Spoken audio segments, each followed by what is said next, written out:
Do you ever just feel like stuck? Like your life worth feels like nothing until you're creative, but then when you can't create, you're just stuck and cooked and fried and like, whatever. Cue cinematic intro.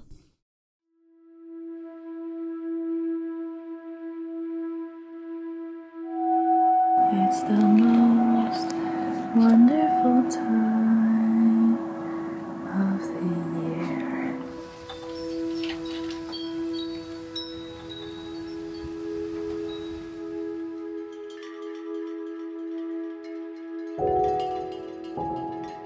My math teacher of 2 years in high school would always tell me the same thing. I have no discipline. Well, it's the 11th hour and I have 3 English assignments due in 3 hours, but here I am creating a video. Can you relate to this? Yeah, if I get like a spur of creative motivation, I have to drop literally everything to harness it. There is no feeling quite like suddenly finding the right flow and words for what you have been trying to describe for months. The dam broke loose. The tides are flowing. Fire is catching. Realistically though, that feeling isn't accessible 90% of the time. Hell, even 95% of the time. Realistically, maybe 99. I get stuck in a loop where I am constantly feeling brain fog and a lack of drive to do anything in the world. I often find that when I eventually somehow get myself to edit a video, that feeling just goes away, even if just for those moments when I find myself lost in the joy of a hobby, a passion. But instead, that brain fog just leaves me like stuck because I cannot even get started on creating something. The prospect of it makes me anxious. Terrified even. I cannot get started because I cannot see the value of the process and instead fixate on the end goal. I am terrified of not having the next rock to balance on and that instead I will be consumed by the river. For me, creating is incredibly vulnerable. I worry about scrutiny, how a video may be taken, if I can even pull off creating a video in the first place. I feel terrified and exposed when I'm in the works of a video, and I often find myself running away from trying to create something that is my own. However, when I actually find my way into Premiere Pro, things are lighter. There isn't the intimidation of formulating my thoughts and writing a script and hitting every point that I intend to hit, because while I'm actually in there doing the work, editing, I let the flow take me wherever it may, even if I have no set vision to send me off. I think sometimes we have to offset the mundane and introduce novelty into our lives to invoke our innate creation, to draw inspiration from something that changes our perspective. We live in a culture that emphasizes consumption as a solution to every single one of our problems. Novelty can only come in the form of buying something new until its effect wears off and we are compelled to consume another fresh and new item to convince our brains that the things around us are changing. It's very hard to nurture our creative selves in a world that measures worth based off of productivity. We aren't given the adequate spaces to fully explore our artistic selves, and often people do not even have the privilege to explore creation. And in a lot of professional artistic spaces, it is labeled as an artistic discipline. I think the word discipline used to describe these spaces detracts from the intrinsically and inherently humane aspect of creation, and it bastardizes expression into something that needs to be controlled and regulated. Novelty is not branded as something that can come from within us. It has to be bought. Sometimes I try to offset my brain by exploring the familiar in a different light. In one case, I started crawling upside down around my house, and I found it very interesting to imagine walking on my ceiling. It made me notice that even in the house that I've lived in for my entire life, there's still more to be explored and discovered, wall decorations to be looked at closer. When I introduce online friends to the area, I'm almost able to envision familiar streets as something new, something that can be explored and looked closer at. Putting myself in an alternative angle shows me details that I couldn't have guessed were there, doing what I had typically been doing. I noticed that there was a large graffiti under the overhang of a street nearby that overlays the creek, a creation by a human that I couldn't have perceived from the street alone. A lot of times I try to dye my hair in an attempt to offset my brain for that sense of novelty. I dyed my hair yesterday. A few months ago, I impulsively dyed my hair a really bright red, yet I didn't feel confident in the color. I usually have pink hair. That's my go-to color, but I was feeling very impulsive one day, so I just kind of did it red. But this particular color, I planned it so that it would fade out to pink. Always have an insurance policy. I wanted the color's insurance policy that it would return to pink, the hair color that defined the peak of my life thus far.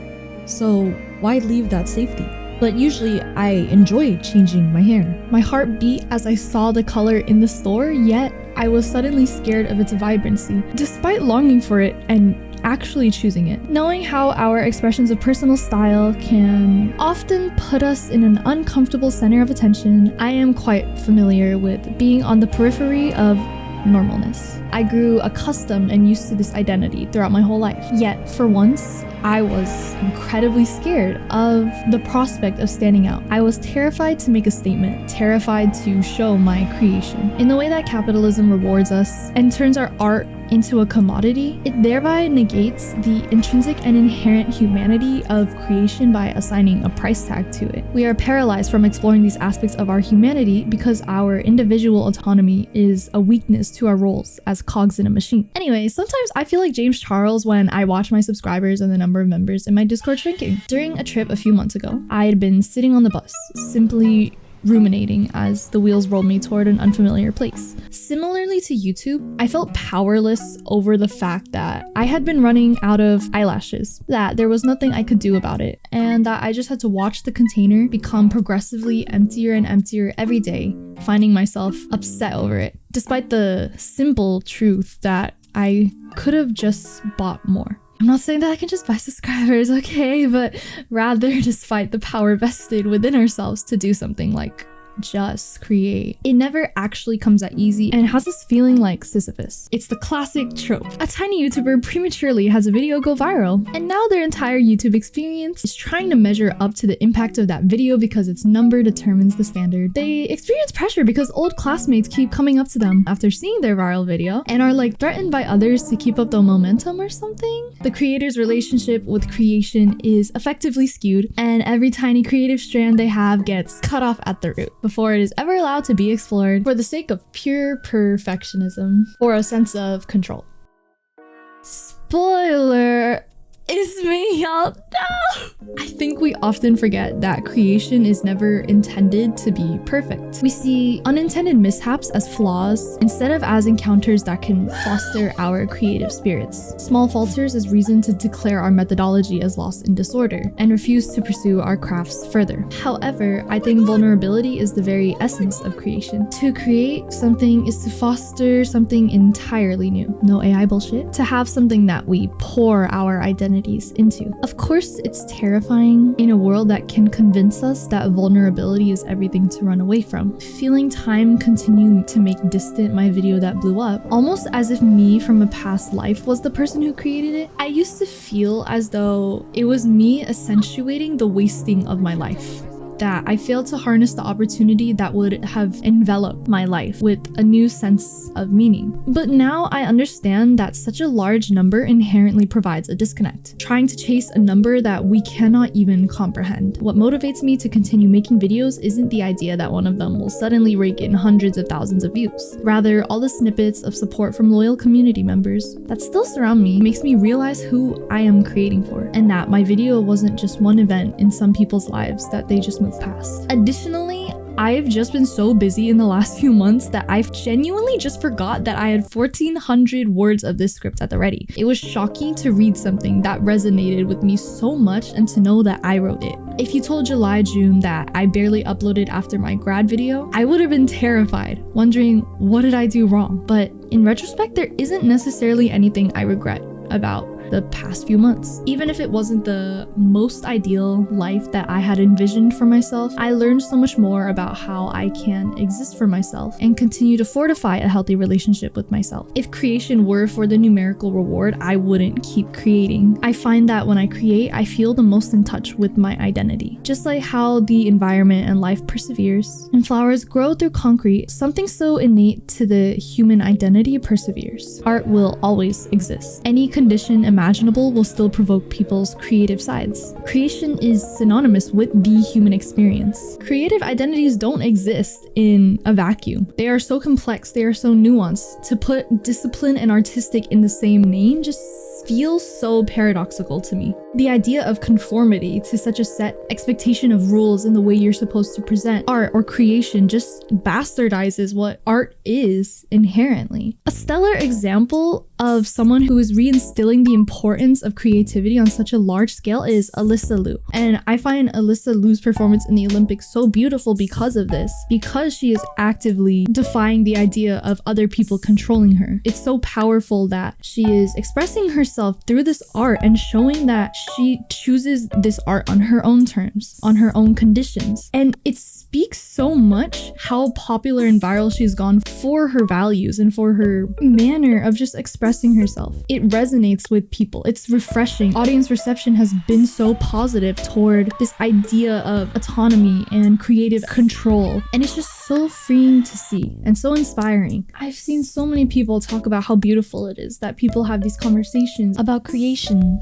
I think everyone wants a sense of community and a sense of belonging. It's not dystopian that there's people watching us having these real conversations. It's awesome because it's human nature. Doing stuff like this and being genuine and making safe spaces for everyone and being optimistic and good is refreshing in a sea of slop. You know what I'm saying? Understand that being creative is oftentimes so innate to your survival. I think a big barrier that a lot of people face is perfectionism, me included. As you can see, I am not wearing eyelashes in this video. I threw away my lash curler 1 month ago, which was because it was broken. But if I were waiting for the perfect opportunity, the best day, where my makeup was just as best as possible, maybe when my hair grew out more so I could like it, instead of recording a video freshly the day after I cut and dyed it. But because waiting for a perfect moment is waiting for a moment that will never come. Perfection isn't human.